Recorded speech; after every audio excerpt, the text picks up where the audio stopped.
Those who refuse the gift of eternal life are condemned to wander in the darkness of eternal night. Coming this fall from SJS Direct.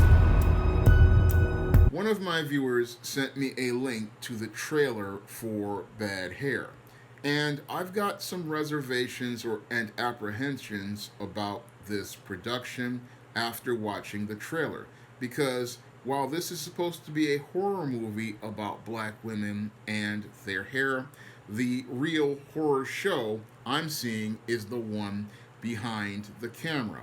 Now, the reason why I see a horror show behind the camera is because the producers of this Bad Hair movie are the producers of Dear White People. And the producers of Dear White People are some of the most self hating blacks in all of American media. And they go out of their way to present a narrative regarding black people that is all about white acceptance and white validation. Even worse than the producers of Dear White People being the ones financing this movie is the fact that Lena Waithe is also a producer of this movie. And your Lena Waithe is another one of these self-hating blacks. So I'm fearing that this movie will not give us a balanced horror story as related to black women's hair and this obsession black women in some cases have with having a white or white-like appearance and hair like a white woman. I fear in the hands of these self-hating blacks, we're not going to get a commentary on the horror of self-hatred and a commentary on the self-hatred some black women have and how it just drives them to participate in obsessive behaviors, and these behaviors are destructive to them. So that's what I fear with Lena Waithe and the producers of Dear White People being in charge of this film. I fear we're not going to get a very good story, and we're going to get shallow talking points in this film that is set during the 1980s. Now, I find it interesting that this film is talking about hair weave during the 1980s because as a child of the 1980s, I can tell you that most black girls I knew were not out here getting hair weaves in the late 80s and early 90s. No, during that time, most black girls that I knew, they were out here either getting a press and curl with a straightening comb, or they were going out here and getting perms with Dark and Lovely, or heading to the beauty salon to go get a perm. So there's a bit of a historical inaccuracy in this film, which is supposedly looking like it's set in the late 80s, early 90s, when I knew most girls out here weren't getting weaves and they were usually getting perms. But this film is supposed to be talking about this dark-skinned girl who is going out here and she's got her natural hair, which is something that was a rarity during the 1980s and the early 1990s. Most girls, again, they had their natural hair, but they pressed it out, and that was about it. And the perm was what the girls with some money did every once in a while, but that's usually as far as it went back then. But this film is talking about this girl with natural hair during the late 80s, early 90s, and how she's having struggles as related to natural hair.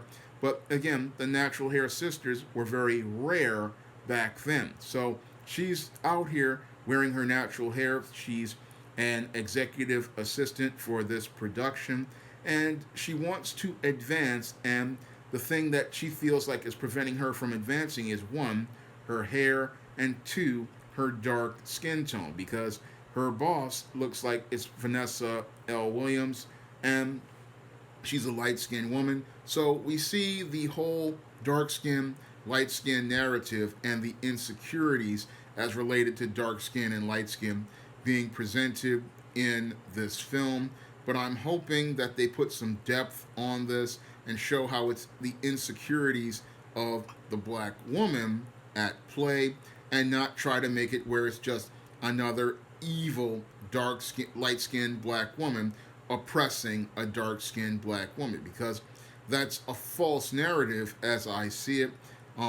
Everybody always tries to push this light skin, dark skin thing, but the whole thing is that both women are black, and both black women have to understand that the ultimate enemy is white supremacy. So there, I look at it as them trying to push this whole dark skin, light skin thing, and then they want to go into the black woman wanting to look like this white woman in order to elevate herself. She's told that her natural hair isn't good enough, and that she needs to change her hair in order to find acceptance into corporate America. So this dark skinned character, what she does is change her hair into this weave. And what they want to say is that by changing her hair into this weave, she becomes this monster, and this hair turns her into a monster. And they connect it to your slavery, and I found that to be a quite interesting aspect in the trailer. They're trying to connect that hair with slavery, but again, I don't see it as anything related to black people, and I found that to be a very odd gesture, because most of these issues that black women have are related to white supremacy, white validation, and white acceptance. So the demon is within the black woman, and I'm hoping that the film will try to explore how this turns black women into demons, this quest for white acceptance, white validation, and white approval, and not make it all about light skin, dark skin, and how it's all about the other person, but it really should be about the insecurities turning this woman into a demon. That's what I want to see in this kind of film. But again, I have great fear about this film as related to concept and execution,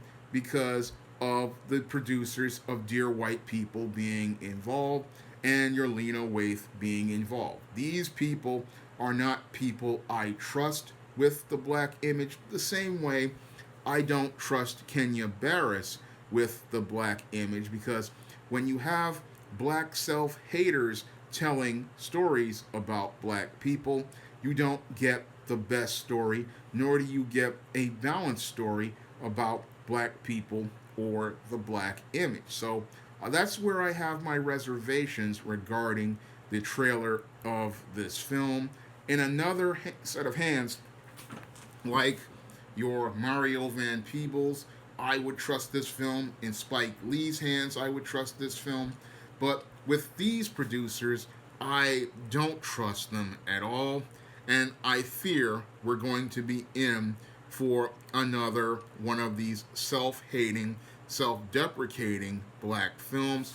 And we really don't need that as related to horror, because as I see it, African American horror is a genre that hasn't really actualized its potential, and we've seen how great it can be from Candyman and Tales from the Hood.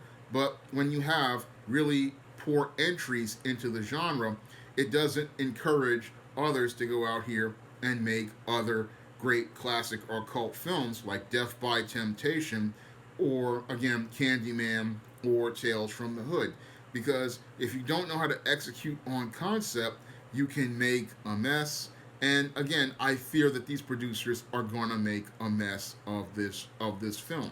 Again, a hair movie that's a horror movie, it's something I can solidly get behind. It's something I can support as a guy who loves African American fantasy and African American science fiction, and is working on his own African American horror novel, Eternal Night, right now.